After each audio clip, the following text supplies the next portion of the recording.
Salut à tous, c'est Benji pour ce nouveau épisode sur le développement en langage C. Et donc aujourd'hui dans cette nouvelle vidéo, nous allons voir les instructions de contrôle, ou encore appelées habituellement les structures de contrôle. Le langage, c'est un langage quelque peu hybride. En effet, d'une part, il dispose d'une instruction permettant de réaliser des choix. Quand je parle de choix, ce sont vas-y, commence. Vous avez demandé à l'utilisateur que tape 1. Vous allez voir son choix. S'il a tapé 1, vous devez savoir. S'il a tapé 2, vous devez savoir également. Maintenant, vous avez aussi les structures permettant de réaliser des boucles. Quand je parle de boucle, pour ceux qui ne comprennent pas également, il y a la boucle de while, il y a la boucle, quand je dis do while, c'est répéter tant que, quand je dis la boucle while, c'est tant que, et la boucle for qui est la boucle pour. Donc ce qui est un peu délicat, c'est la boucle do while. Je vous expliquerai dans la suite du code source. Ça plus tard, nous allons commencer. D'accord. Nous prenons la structure de choix, qui est la structure de contrôle if. Voici sa syntaxe. If condition, vous allez mettre juste là, je mets condition. Là, je mets maintenant après condition, je vais mettre bloc, autant pour moi. Je mets bloc, mais d'instruction. Bloc d'instruction. Donc là, sur toute cette ligne, vous allez mettre les blocs d'instruction. Autant de blocs que vous voulez, autant de blocs que vous voulez. Mais moi, je ne m'attarde pas là. Je vais juste commencer. Je vais prendre un exemple. Bon. Voilà ça. Je déclare un entier. Je vais mettre un nombre. Ouais. Nombre. Je vais mettre somme. Bon, je vais le mettre le nombre justement, simplement. Nombre. Je vais demander maintenant à l'utilisateur de me donner un nombre. Je ne vais pas mettre le nombre au hasard. Je vais demander à l'utilisateur de me donner un nombre. Bon, là je prends maintenant, je mets printf, comme on a vu dans les vidéos précédentes. Printf. On vient là. On met entrée, vous pouvez mettre donner, moi je mets entrée un nombre.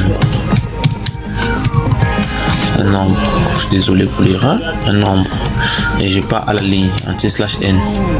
D'accord.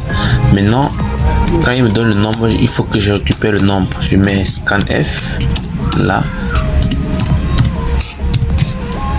scanf. Maintenant je mets, on a vu la syntaxe de scanf, je mets là.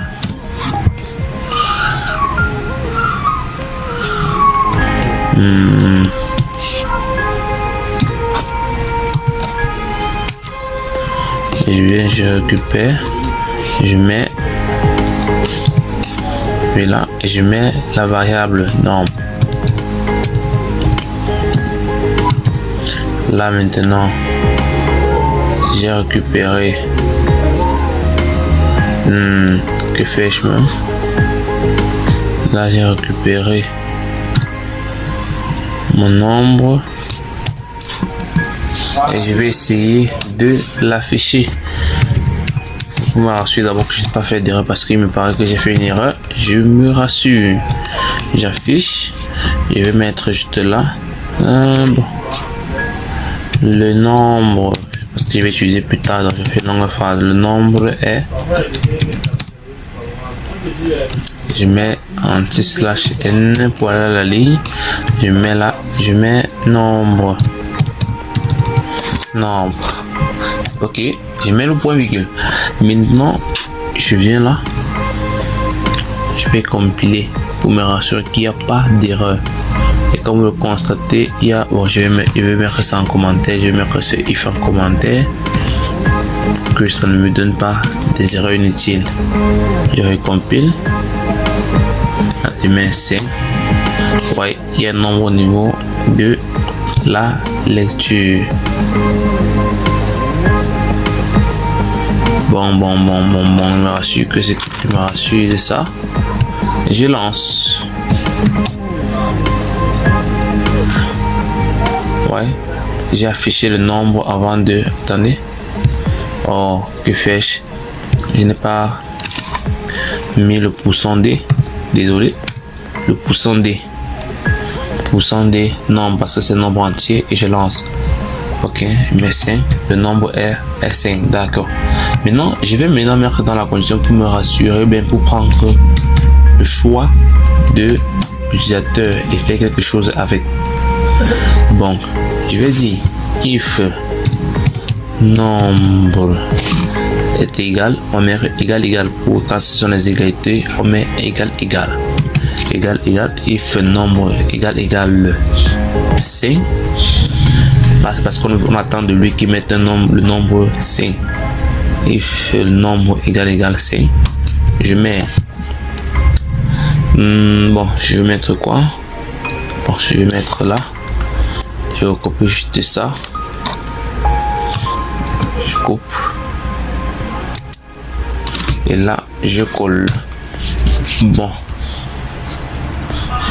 Je vais mettre le nombre. Je vais mettre que vous avez entré. Que vous avez tapé. Que vous avez tapé est pourcent D. Bon, disons que oui, on laisse comme ça. Vous avez tapé est 5. Vous voyez, vous allez voir. Entre un nombre 5, donc vous tapez S5. Donc on a essayé de changer et mettre autre chose. Nous allons maintenant mettre plutôt le nombre. Ici nous allons mettre 6 pour que vous voyez comment ça marche. Je mets 5. Vous voyez, ça n'affiche rien. Donc le if marche uniquement lorsque la condition est vérifiée. Lorsque la condition est vérifiée. Maintenant, je vais vous montrer, avant de traverser, vous montrer une autre façon de d'écrire cela, un if, avec un seul bloc d'instruction. Vous allez juste les codes là et vous relancez, ça va marcher. Mettez la C, et ça marche. N'affiche pas d'erreur. On va essayer de compiler avec 6. Ouais, ça marche. Donc c'est lorsque il y a un seul bloc d'instruction. S'il y en a deux, ça ne marche pas. Ça va exécuter le premier bloc, ça va vérifier la condition, exécuter le premier bloc et laisser le reste parce que vous avez fini par le point virgule. Alors que lorsque c'est dans les accolades, ça exécute tout le bloc avant de sortir de la condition, autant pour moi, de la structure. Donc maintenant nous avons vu le if, nous allons voir le if else. Bon, je vais laisser la condition là. Je vais mettre maintenant le else. Ouais. Else, je vais juste mettre quoi? Printf. Ctrl C. Ctrl V. Je vais mettre patienter. Bon, là je vais mettre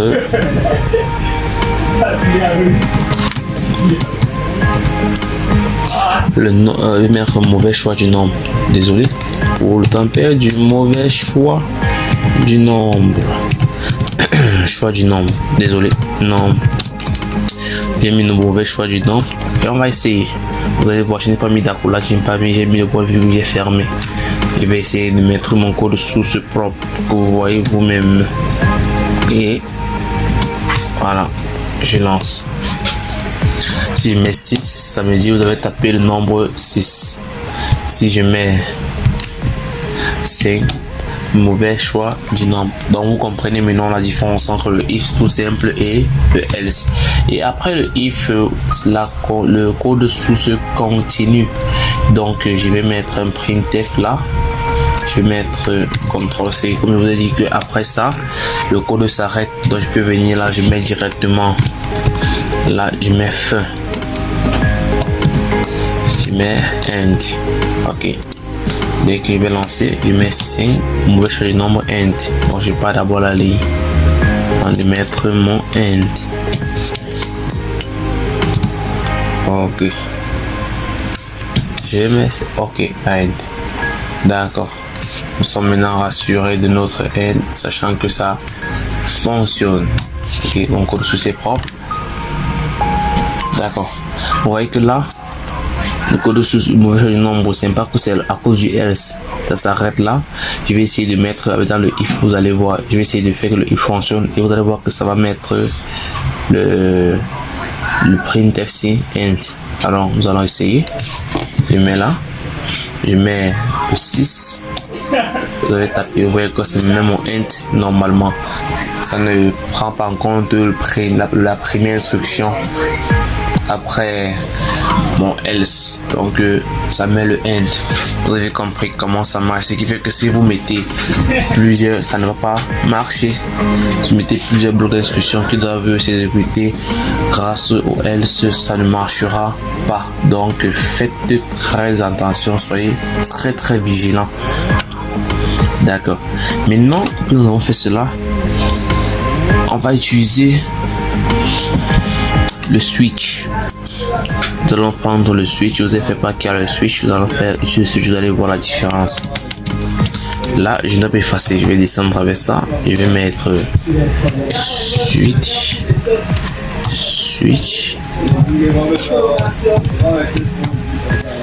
nombre. Je mets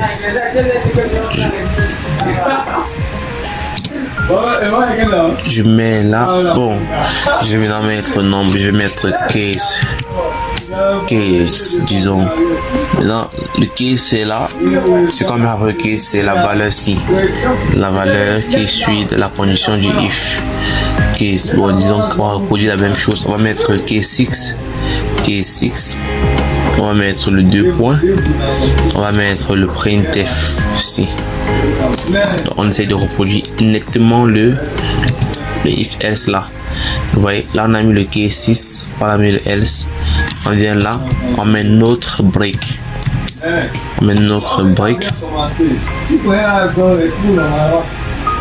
Ensuite, on vient là. On va mettre notre else qui est là, mais dans la structure switch ce n'est pas else, c'est default. On va mettre default. Ok, on a mis. Maintenant on met notre 2 points et on met notre bloc d'instruction, c'est là. CTRL-C, CTRL-V. CTRL-V. Ok. Notre CTRL-V est là. On sait que nous n'avons plus de problème. Oh, désolé, j'ai dit CTRL-V. Notre else est là. Nous n'avons plus de problème. Maintenant, nous allons prendre la fin ici. Bon, on va pas prendre le N. On va laisser le N. On va mettre tout ceci en commentaire pour vous montrer que ce n'est pas ça qui marche. Je mets ça en commentaire, je laisse le end et je lance. Après non, je mets 5. Ça met mauvais choix du nombre. Là sur le default qui marche parce que le case qui est déjà là ne marche pas. Je mets le default marche. Je vais essayer avec la valeur 6. Ouais, ça marche. Donc vous pouvez ajouter autant de cases que vous voulez, autant de cases, autant de choix, choix 1, choix 6, choix.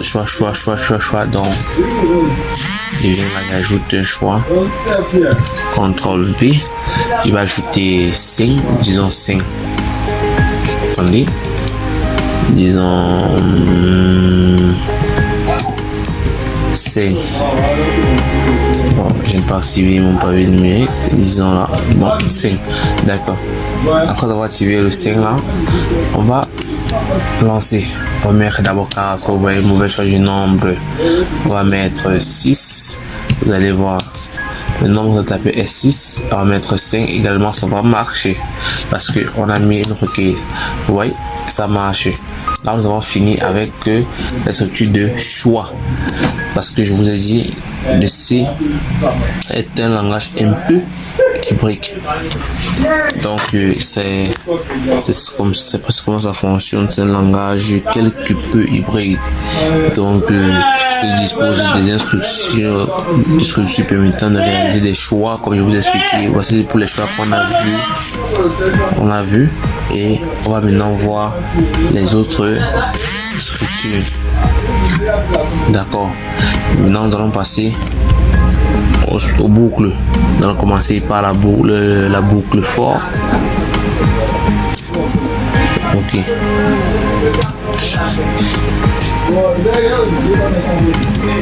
Voilà, for.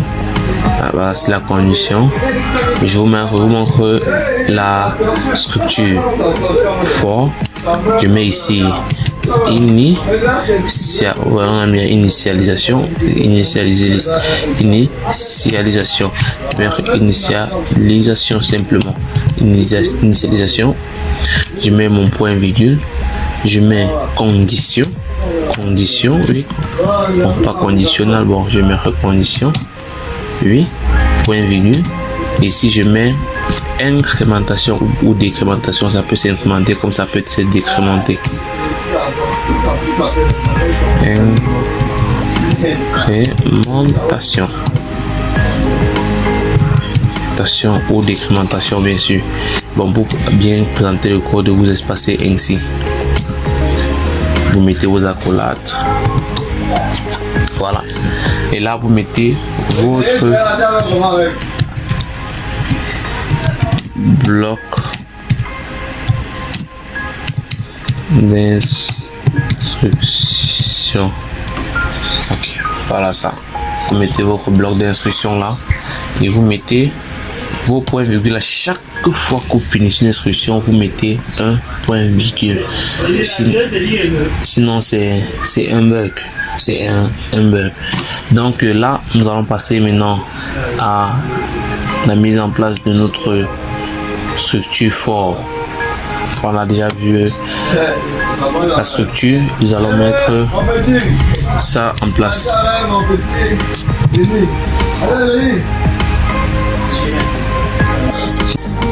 Égal, je mets non, je mets comme il a commencé là. Bon, je vais utiliser sa variable.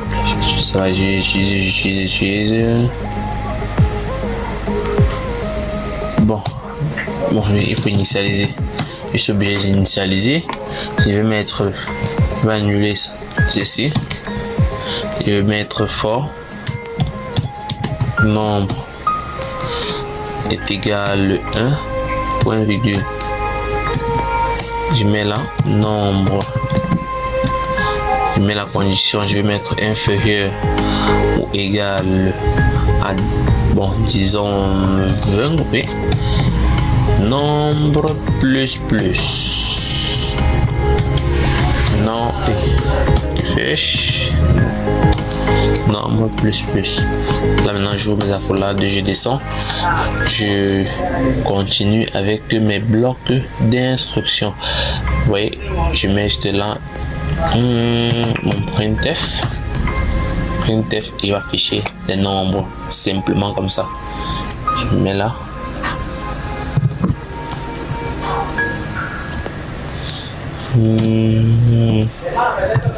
Pourcent de virgule, mes nombres point virgule, et on va lancer. Vous allez voir comment cela va fonctionner. Ça m'affiche de 1 à 20 sur une ligne droite. Comme je vous ai montré comment on par la ligne, il va partir à la ligne, vous allez voir. /n. Ouais, ça m'affiche ainsi. Vous voyez que vous avez la possibilité d'afficher comme vous voulez, espacer à chaque fois, aligner à chaque fois, aligner après 10, vous utilisez encore les conditions. Ok, mais nous allons utiliser cela dans la boucle dans une autre boucle, puis la boucle for, vous allez utiliser la boucle while. La même chose sans rien changer. Vous allez afficher de la même manière de 1 à 20 avec la boucle while, dans la boucle tant que vous allez voir comment ça fonctionne. Je viens là, je vais descendre avec le forçat effacé. Je viens là, je mets, bon, j'efface, puis je vais utiliser ça. Oui, ça va me donner beaucoup de travail si j'efface, si je recopie. Je vais mettre là, je vais mettre là while, oui, je copie l'initialisation du while se fait à l'extérieur de la boucle. Au début je colle là, j'ai initialisé. Maintenant ma condition elle reste là. Je viens copier l'incrémentation, CTRL X, je viens coller là. Après le bloc d'instruction, donc lorsque j'ai fini le bloc d'instruction, je mets mon incrémentation, je ne mets pas le point virgule, je n'oublie pas d'enlever le point virgule entre la parenthèse. D'accord. Maintenant je mets ceci. Et je vais lancer, vous verrez comment ça va marcher comme le for sans problème. Ouais, 1 à 20. Ça marche sans problème. Donc c'est la structure de while. Nous allons utiliser le do while. Vous allez voir comment ça marche. C'est répéter tant que. Ce n'est pas le répéter jusqu'à comme un algorithme. Je précise bien, c'est répéter tant que. Je vais vous expliquer au niveau des conditions. Allons-y d'abord.